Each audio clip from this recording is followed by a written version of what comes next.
So good morning, good day, everyone, and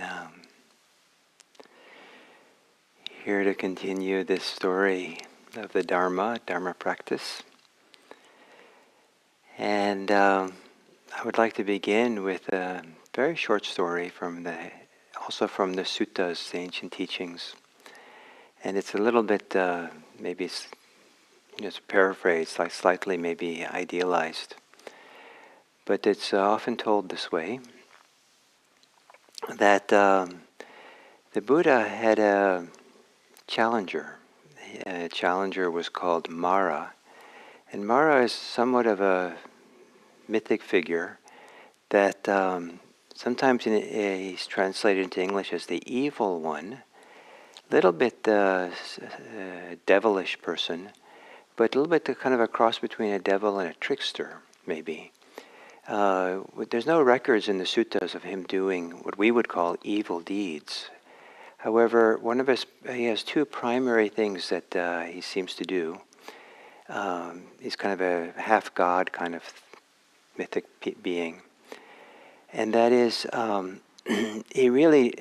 he's kind of like the king of the world of sensuality. And so he just wants people to be lost in sensual addictions. So he's a tempter. And the last thing he wants is someone to become free of the temptations of this sensual world we live in.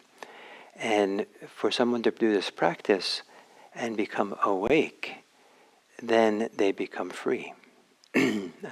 And so the Buddha, on the night of his enlightenment, was going to not only set himself free, but setting the stage to free many other people from the addiction to the sensual world, to sensuality.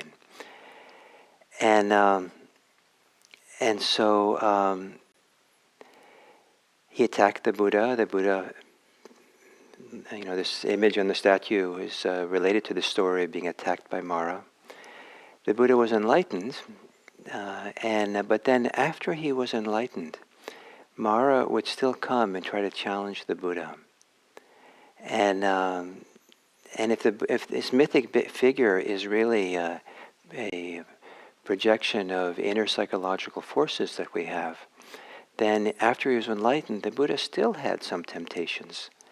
But it isn't that the issue. The issue as a Buddha is how he responds to that. So in the stories, Mara will come to the enlightened Buddha, and each time Mara comes, all the Buddha does is say, "Mara, I see you." And as soon as the Buddha says that, Mara runs away exclaiming, I've been seen," or something, and disappears.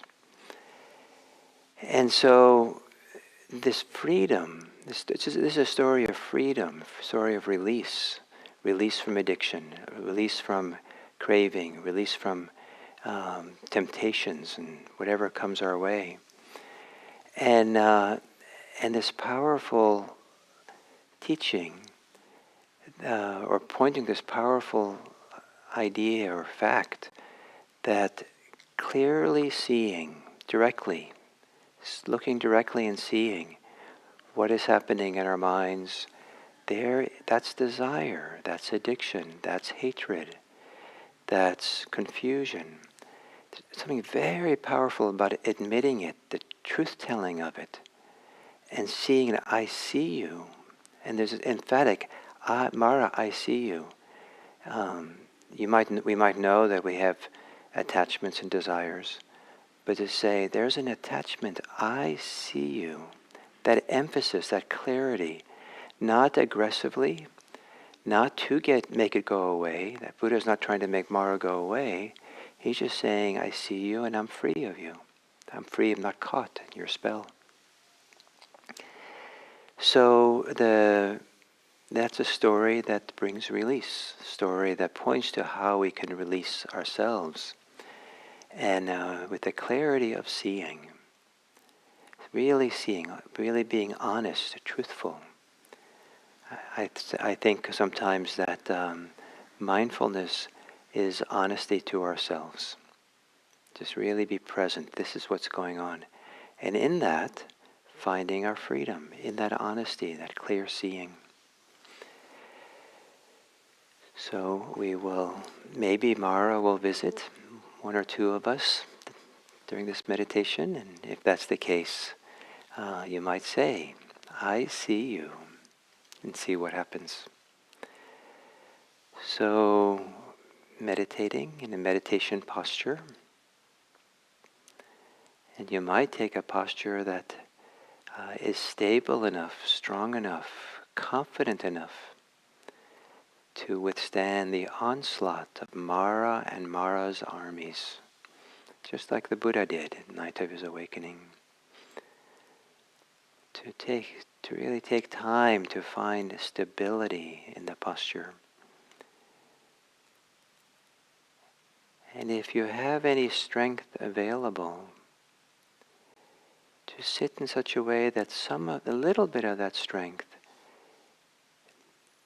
physical strength of your torso, of your chest, maybe your neck, a little bit of it is activated. Not so much that you get tired, but just enough so you know that you're sitting here strong and ready to wake up, to be honest with whatever comes. To lower your gaze and see with a lowered gaze if you can soften your gaze, relax the eyesight.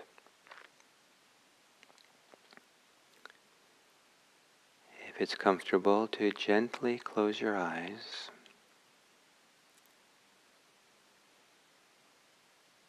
And to approach the next couple of minutes with gentleness, maybe even tenderness, as you gently take a few long, slow, deep breaths. As a ritual of showing up here and now. This is the place to wake up in this body, this place, this time.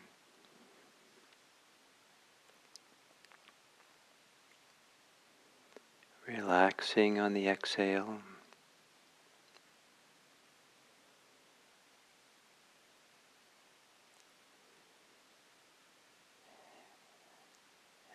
And gently letting your breathing return to normal. And if it is easy enough, let there be a gentleness in your breathing.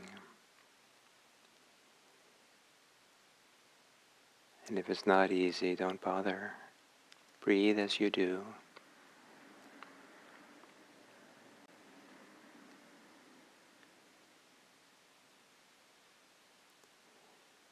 And gently, whatever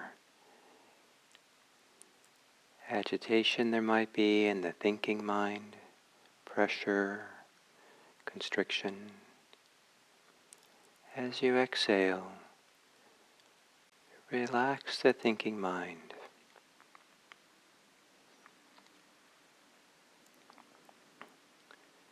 Maybe with an image of the mind spreading wide like a wide, calm lake.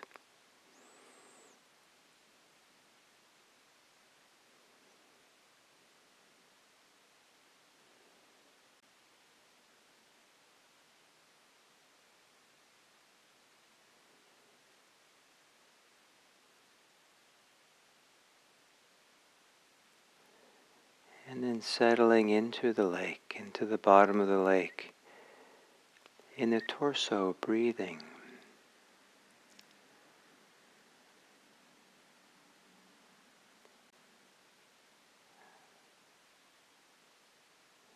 Noticing how the inhale is experienced differently than the exhale.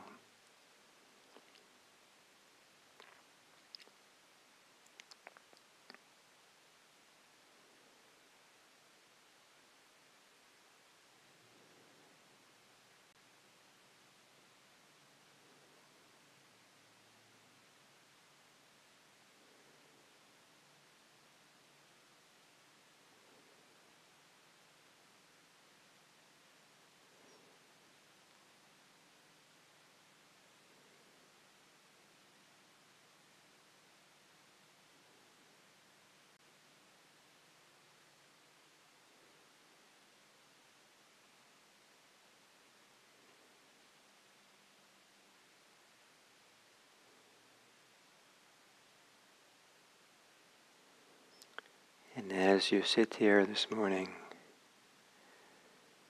in whatever way the mind wanders off in thought, whatever way you get involved in discursive thoughts and desires and fears and resentments,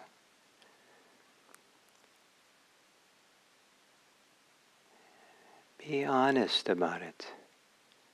Truth-telling. I see you. This is the mind. This is what the mind is doing. I see it. And perhaps in that very clear, honest seeing, it's easier to settle back to just being here,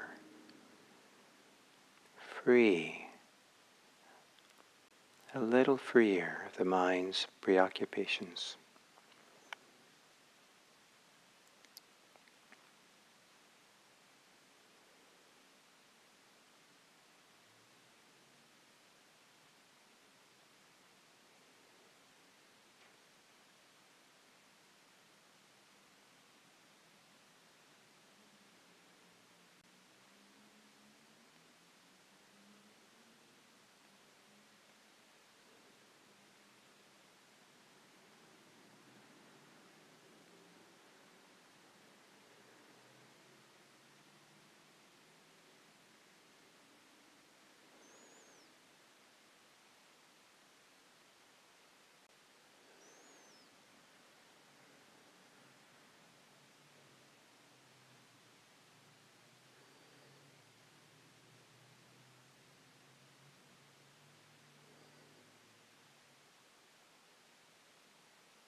For this meditation,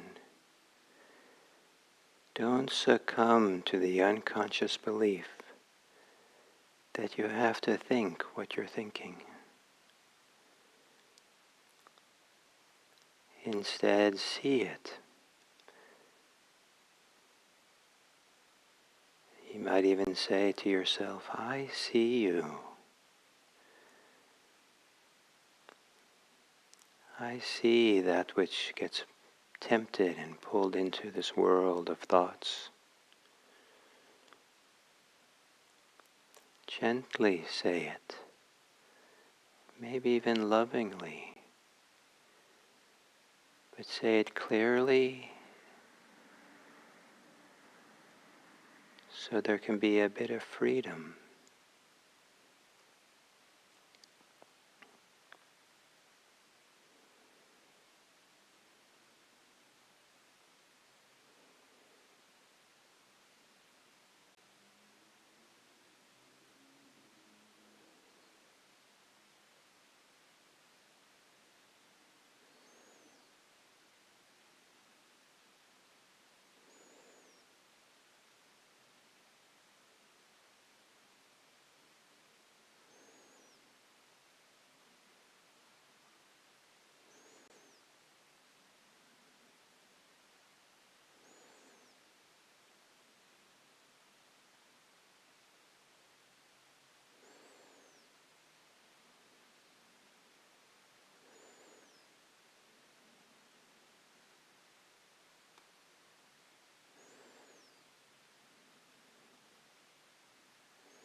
And then as we come to the end of the sitting,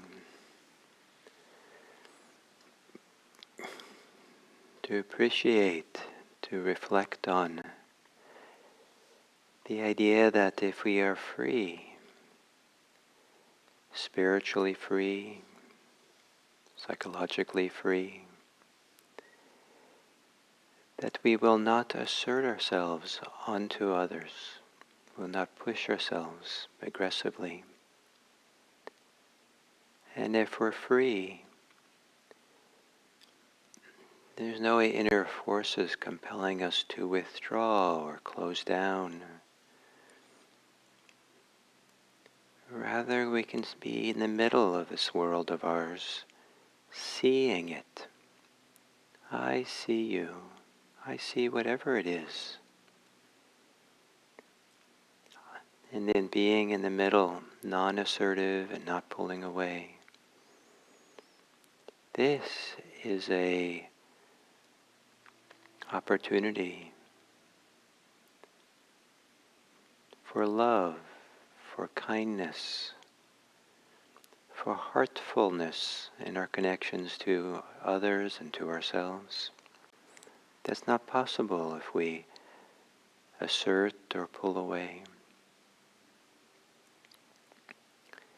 May our ability to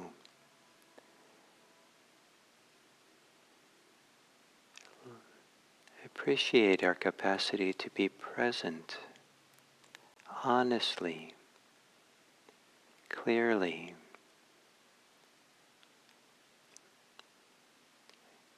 give us the possibility of acting in the world kindly, caringly, with friendship, with warm-heartedness, even if it's just in small ways that others cannot perceive. May this practice that we do help us to live with a natural warmth.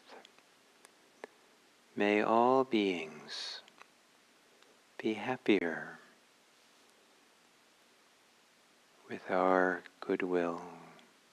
May all beings be safer as we live with goodwill. May all beings be more peaceful as we live with goodwill. And may all beings be free when we live with goodwill.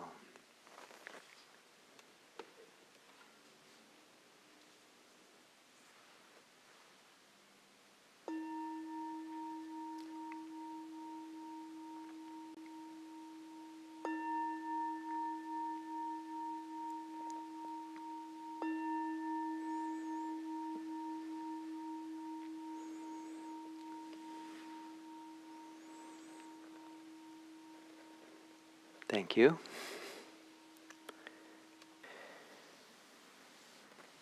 So, this is the fourth talk on stories, and using the word story as an acronym, we began with the idea of source stories, the originating stories that from which we originate our views and approach to life, attitudes, the fundamental stories in which our life maybe is built on. And then trapping stories, how we get caught in stories. Sometimes the stories are self-reinforcing and labyrinths, and we get stuck in debilitating ways of being in the world or with ourselves. And then there's opening stories that give us a bigger vista full of possibilities, open possibilities, help us see beyond the limited possibilities that old stories have, and kind of free us in a certain kind of way. And then today, the R is releasing stories. They're different than opening. Opening just opens perspectives. Releasing frees us, helps something let go, be released. And this idea of release is my kind of preferred translation of the word nirvana or nibbana for a number of reasons. One is release is kind of an action, something that happens. It's not it's not a state, but rather it's the movement of letting go deeply, deeply. But also release is not the same thing as letting go, in that letting go can be something that we do.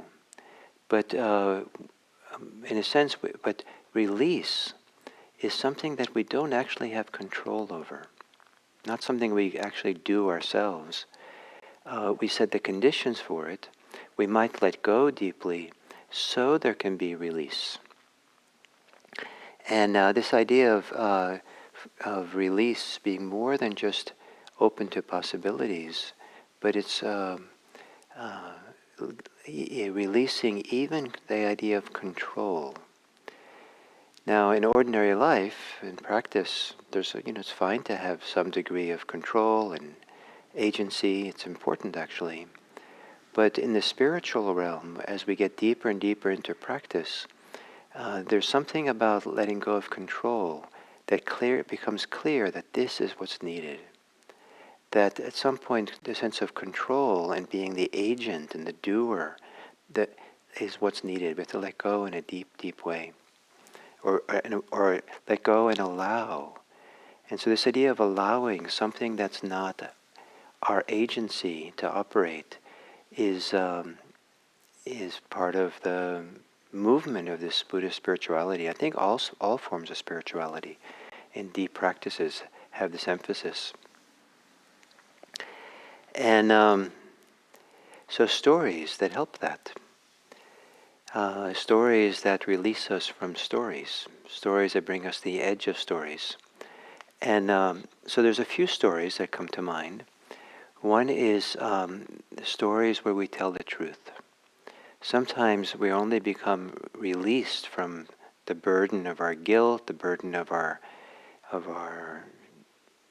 resentments, burden of our regrets, all kinds of things. If we tell the truth to someone, we tell the story, this is what happened, this is what's true. And without telling the story, we can't, and really make it clear, put it out on the table, this is what happened.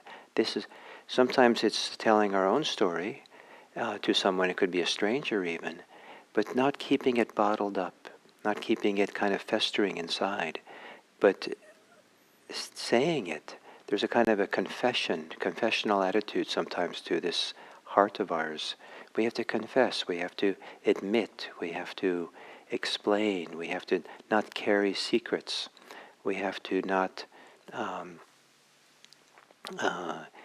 hold things privately where we don't really see them, where they kind of are in the background, we kind of know they're there, but they are not released. But something about speaking them. So these are not made-up stories, but rather true stories, or true enough. The things that we have to say to get off our chests, things we have to say to come clean, the things we have to say so we no longer so identify with our behavior. And some of you know, like one of the great truth-telling places, telling stories truthfully, is in recovery, in AA. People tell their stories there all the time. And it's kind of considered one of the important, very important practices for recovery community. So these are releasing stories, so telling the truth. Sometimes because this truth-telling, this releasing has to do with not our agency, something deeper in our minds or our hearts, or some other things that operates, the imagination can have a big role. And so stories sometimes can get to our mind in a different way than prose can, and explanation can. And sometimes by hearing a story, maybe because we identified with it, the emotional connection, maybe the symbolic connection, that the ritual of the story, it speaks to the subconscious mind in very important ways. It opens things and releases things that that it's not easy to do by ourselves. And some teachers are really brilliant at this, to tell stories, and such a way that people release what they're holding. holding. And some Dharma teachers I know, not uncommon for people to be crying during their Dharma talks because they told a story that somehow released something. So I want to give an example of kind of a story. It's kind of a poem. Not to have anyone crying, but maybe get a flavor of how a story can bring us up against something, and then a tension or a possibility, and then maybe allow for some kind of release. So this is a poem by Guillaume Apollinaire. It's a French poet from the early part of the century. I apologize. I never said his name out loud, so I don't quite sure how it's pronounced. Guillaume. And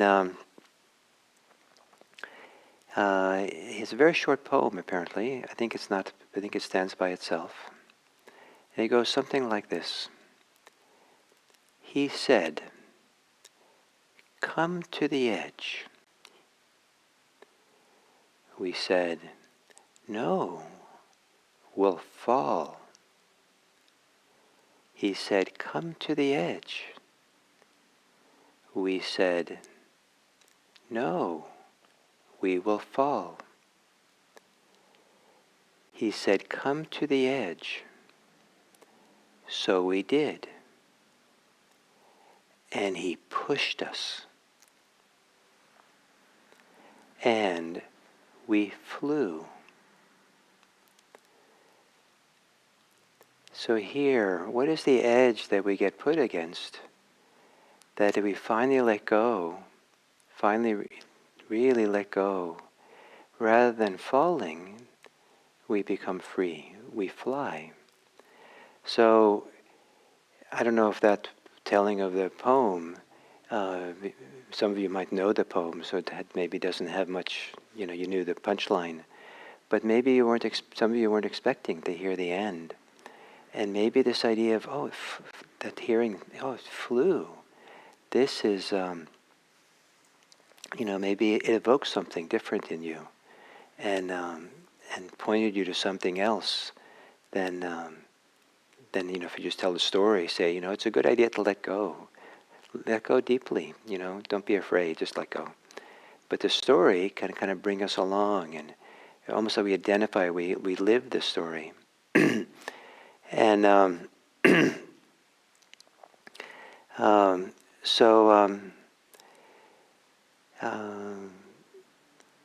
the stories of freedom. And so I'd like to read, excuse me for a moment. I'd like to read you a poem of that is also kind of a poem of this kind of release. And I have to take a moment to find it.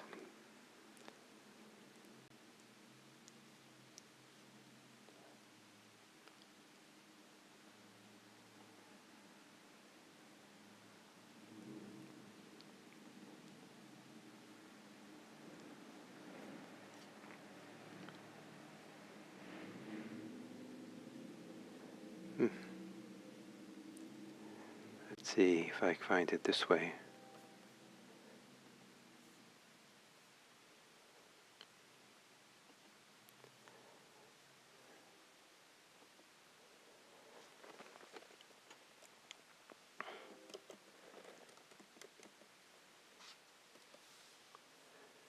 Oh no, I don't have it on this computer. That's why I can't find it. So, sorry to have paused like that for a while. And The so the stories that release us, stories that inspire us enough and move us that we get released. So these two kinds of stories are closely related. The stories of telling the truth and the stories that kind of pull us into a possibility of letting go of something deeply. Both stories are releasing. Both stories are about letting go. And one of the letting goes that we want to do is to let go of our stories. And some of you, I'm sure, are more than ready to let go of some of your stories that you've been living with for a long time. And maybe you can let go by telling it to someone or telling it to yourself by writing it down. Maybe you can let go of some of the stories by designing a little ritual of putting it down. I have tremendous appreciation of the power of ritual. And the wonderful thing about rituals is that they work even if you don't believe in them. So it's okay to do them. But the shift, the change might not be dramatic or known right away, but there's something about a ritual that helps the heart let go, a ritual of honesty, of truth. So you might want to consider